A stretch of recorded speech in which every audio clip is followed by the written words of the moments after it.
Teacher बहू। हमें आपकी बेटी सीता बहुत पसंद है भाई साहब। बस अच्छा सा मुहूर्त देखकर बच्चों की शादी करवा देते हैं। जी बहन जी, जैसा आप ठीक समझे। बस एक विनती है आपसे। मेरी बेटी घर पर बच्चों को ट्यूशन पढ़ाती है। अगर आप शादी के बाद भी उसे बच्चों को पढ़ाने देंगी तो इसका मन लगा रहेगा।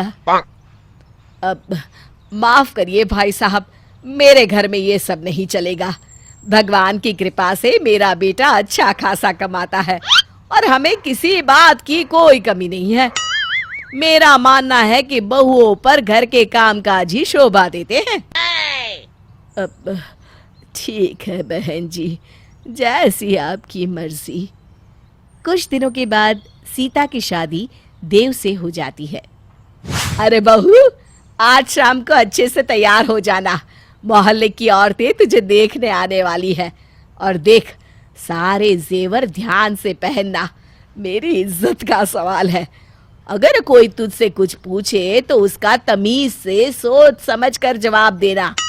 उन औरतों के सामने नाक मत कटा देना। जी माँ जी, जैसा आपने कहा मैं बिल्कुल वैसा ही करूंगी।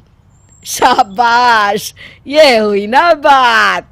ठीक है, मैं जरा शर्मा जी की दुकान से कुछ सामान ले आती हूँ। हाथ में थैला लिए सुमित्रा चली जाती है। फिर शाम को सभी औरतें सीता को देखने आती है। तेरी बहू तो बहुत सुंदर है सुमित्रा। आखिर मेरी बहू है, सुंदर तो होगी ही। वैसे भी कमाओ बेटा, और सुंदर बहू किस्मत वालों को ही मिलती है। अरे सुंदर होने से क्या होता है, दूसरे गुण भी तो होने चाहिए ना। अब मेरी बहू को देख लो, घर के काम के साथ साथ एक बहुत बड़ी कंपनी में जॉब करती है। तेरी बहू भी तो अच्छी खासी पढ़ी लिखी है। सुना है तू अपने मायके में बच्चों को ट्यूशन पढ़ाती थी। अरे तू चाहे तो यहाँ भी बच्चों को पढ़ा सकती है। अरे नहीं नहीं, अपनी बहू से ये सब करवाना मुझे बिल्कुल पसंद नहीं है। अरे सुमित्रा, हम औरतों ने तो अपनी जिंदगी बिता ली, लेकिन आजकल की बच्चियों को आगे बढ़ने का मौका देना चाहिए। और फिर बुरा वक्त कह के तो नहीं आता। घर में ज्यादा कमाई आने से तंगी कोसों दूर रहती है। हाँ रे, ये तूने एकदम सही बात कही मीना। अच्छा सुमित्रा, अब हम सब चलते हैं। ठीक है ठीक है। सभी औरतें वहां से चली जाती हैं। अरे कैसी पागल औरतें हैं, पैसों की लालच में अपनी बहुओं से नौकरी करवाती है। देख, तू इनकी बातों पर ध्यान मत दे। अब रात का खाने का वक्त हो गया है, खाना बना ले। फिर कुछ दिनों के बाद, हे भगवान, ये क्या, तू फिर से फेल हो गया। अरे नालायक, हम लोग तेरी पढ़ाई पर कितना पैसा खर्च करते हैं और तू नाश पिटिया हर बार फेल हो जाता है। अब क्या होगा? अरे तेरी मोटी बुद्धि में कुछ घुसता भी है या नहीं? मैं क्या करूं माँ, मैं अच्छे से अपनी पढ़ाई करता हूँ, पता नहीं कैसे फेल हो जाता हूँ। ए नकुल, मुझे मत सिखा, अच्छी तरह से जानती हूँ तुझे मैं।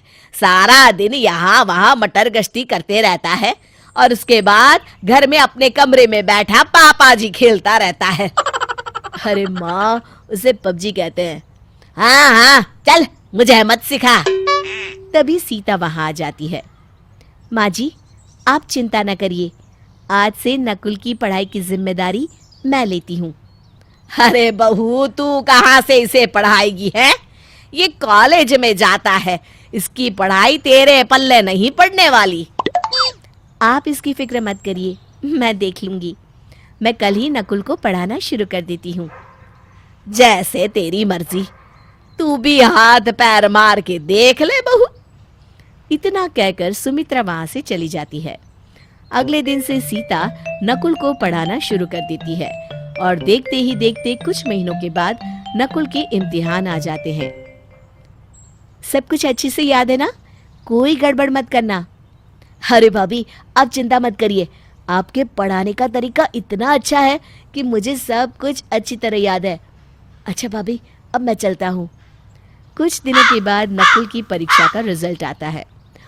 मामा देखो, मैं कितने बढ़िया नंबरों से पास हुआ हूँ। अरे वाह बहू, इस मंद बुद्धि को पास करवा के तूने तो सच में कमाल कर दिया।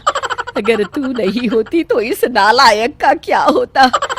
भगवान का शुक्र है कि उसने मुझे एक पढ़ी लिखी बहू दी है। अरे माँ जी, अब तारीफ करना बंद करिए और नकुल के पास होने की खुशी में मिठाई खिलाइए। हाँ हाँ, अभी खिलाती हूँ।